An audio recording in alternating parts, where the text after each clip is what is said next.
Welcome to Sci-Fi Stories. If you love stories of courage and mystery, make sure to subscribe and join our growing community. The galaxy thought humans were fragile, soft-skinned, weak, easy to break. Then one human walked straight into fire to save an alien child. And everything the galaxy believed burned away. To the Valtari, humans were curious, clumsy newcomers to the galactic stage. Soft-skinned, emotionally volatile, and physically unimpressive compared to the towering Gorvax, the stone-skinned Drak, or the water-breathing Salari. The consensus was clear. Intelligent, yes, but fragile. Ambassador Relic of the Valtari once joked during an interspecies summit that humans were species held together by water, hope, and too much caffeine.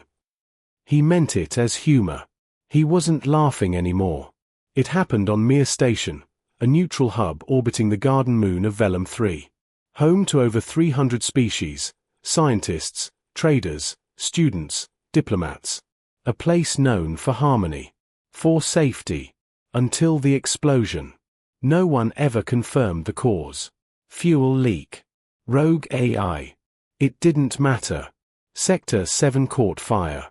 Automated suppression systems failed. Doors jammed. Evacuation protocols collapsed. Panic spread faster than the flames. Amid the chaos, a small alien child was trapped. A Valtari kit, no more than 5 cycles old, pinned behind a collapsed beam inside a daycare pod. Emergency crews were blocked. Time was running out. Her name was Zarii. That's when Lieutenant Sarah Kovac ran in. Human. Unarmed. Unarmored. Alone. Valtari security officers shouted through comms. "You'll die in there. Heat levels are critical." Sarah didn't answer. She was already sprinting. Thick smoke filled the corridor. Walls blistered.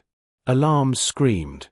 CCTV footage later showed her forcing open a jammed hatch with her bare hands, skin burning on contact, before crawling into a ventilation shaft so narrow even Salari rescue units wouldn't attempt it. Inside the pod, flames moved like living creatures. Zarii was curled in the corner, coughing, eyes wide with terror. Her lungs wouldn't last much longer. Then Sarah dropped from the ceiling like something out of legend. Her jacket was already half-scorched. She scooped the child into her arms and turned back toward the fire without hesitation. The corridor had collapsed. There was no safe exit. Sarah didn't stop. She ran through the fire. Glass melted. Warning sirens wailed. A bulkhead ruptured, releasing scalding gas across her path. She kept moving. She shielded Zarii with her own body, skin blistering, suit torn open, refusing to let the flames touch the child. 6 minutes later, emergency doors finally blew open. Sarah staggered through, coughing black smoke. Zarii clutched to her chest. Then she collapsed. Zarii survived. Unharmed. Sarah suffered third-degree burns across 43% of her body. Medics said she wouldn't make it. She proved them wrong. A week later, Ambassador Relic stood beside Sarah's recovery pod.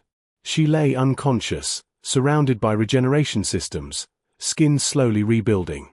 Behind him stood Zarii's parents, a species that didn't cry. Both their faces were wet. "She knew the risk," Zarii's father whispered. "She went anyway." Relic nodded slowly. "They call themselves fragile," he said quietly. "But perhaps fragility is not the same as weakness." The footage spread across the galactic net. Billions watched as a soft-skinned mammal walked into fire to save a child not even her own species. The phrase fragile humans vanished from diplomatic language. New words replaced it. Resilient. Terrifying. Brave. And one word the galaxy hadn't expected. Hopeful. Because where other species saw biological and political boundaries, humans saw connection. Where others asked, "Why risk myself for them?" humans asked, "If I don't, who will?" Months later, Sarah Kovac returned to duty. Scars still visible. She received a medal from the Galactic Accord, not for combat, but for courage that defied logic. When asked why she did it, Sarah shrugged. She was a kid. Species doesn't matter. Someone had to help. As if it were obvious. Epilogue. Valtari schools now teach a lesson called the fire and the human. Emergency response units across the galaxy train using human rescue doctrine.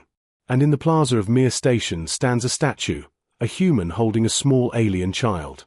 The plaque reads, "They called us fragile, until we walked through fire."